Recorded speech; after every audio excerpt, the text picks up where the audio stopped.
Les 3 secteurs qui composent le territoire de Yakoma ont été visités la semaine dernière par le député national Justin Dédé Kodoro, élu de cette circonscription électorale.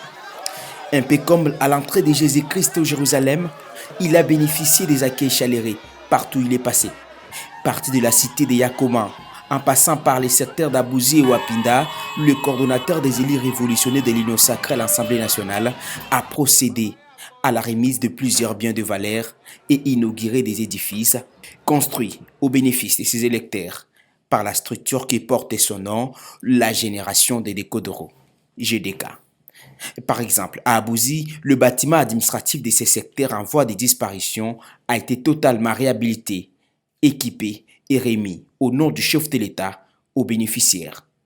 À Yakoma, des écoles primaires Yanzo et Bayinga, construites et équipées, portent tous la signature de l'honorable Dédé Kodoro. Des pagnes distribuées aux Mama Veuves, des instruments musicaux remis à la paroisse Saint-Léon-le-Grand, de kits scolaires remis aux lauréats de TENAFEP, de vélos et motos dotés aux membres de la GDK, telles sont les œuvres réalisées par celui qu'on appelle désormais l'homme aux actions concrètes, Dédé Kodoro.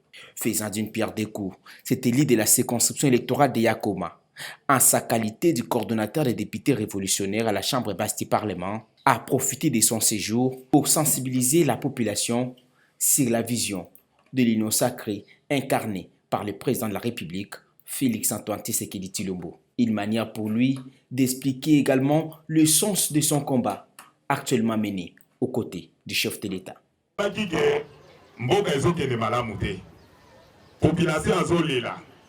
Population azonzela nzela esalema mais kasi bato oyo bavandi na libala na bango po basala musala yango ezokende malamu te. Il avait compris que le pays allait mal. C'est pourquoi il a fait appel aux personnes conscientes de la situation pour l'accompagner dans sa vision du changement du système érigé par les FCC. Moi, votre porte-parole, j'ai été d'ailleurs l'un des piliers et acteurs qui ont fait basculer la majorité au Parlement en faveur de l'union sacrée. Les mémos contenant la revendication de la population lui ont été remis chez Méfaisant. Il a donc promis de les transmettre aux autorités compétentes pour des solutions adéquates.